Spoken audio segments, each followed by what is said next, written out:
లోపల వెళ్ళాలని కోరుతున్నాము. మీకు తెచ్చే బంగారాన్ని దేవుని దగ్గర ఎప్పటికీ సమర్పించాలి.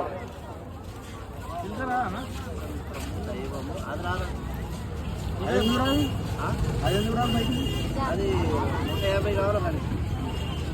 నేను చిలకని తీయమన్నా మరి బయట పంచంగ పని లేదన్న.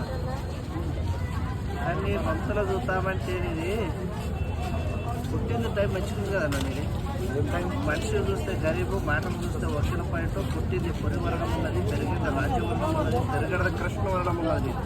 కానీ వంతులు మాత్రం నమ్మకి మాత్రం ప్రాణం ఇస్తావు, నమ్మకపోతే కానీ చేతిలో పైసలు ఉంటే లాంగ్ సాపు, ఎదుగుతా పక్కన సాపు. కానీ ఈయన వంతు లోపల చూస్తామంటే బయట వాళ్ళది మాత్రం ఆసన ఎక్కువ. జాతి లోపల, నీతి లోపల, కులం లోపల, బండి లోపల చూస్తామంటే తగ్గ అందరు నావలని నమ్ముతారు. కానీ ఈయన చేతిలో ఈయన మీద చేసి పడతారు, అర్థమైంది.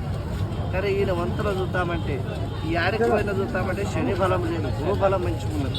కానీ ఇంకా 1 లక్షము కూడా దొరికేది ఉన్నది. లక్ష్యం అంటే అర్థమైంది.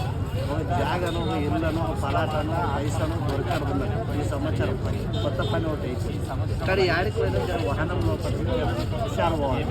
ప్రాణం లోపల ఈడికి మాత్రం 2 గంటలు, వాహనం లోపల 2 గంటలు పోయిన ఈడికి అర్థమైంది. కలిసింది ఇప్పుడు రామచంద్ర లోపల కలిసింది.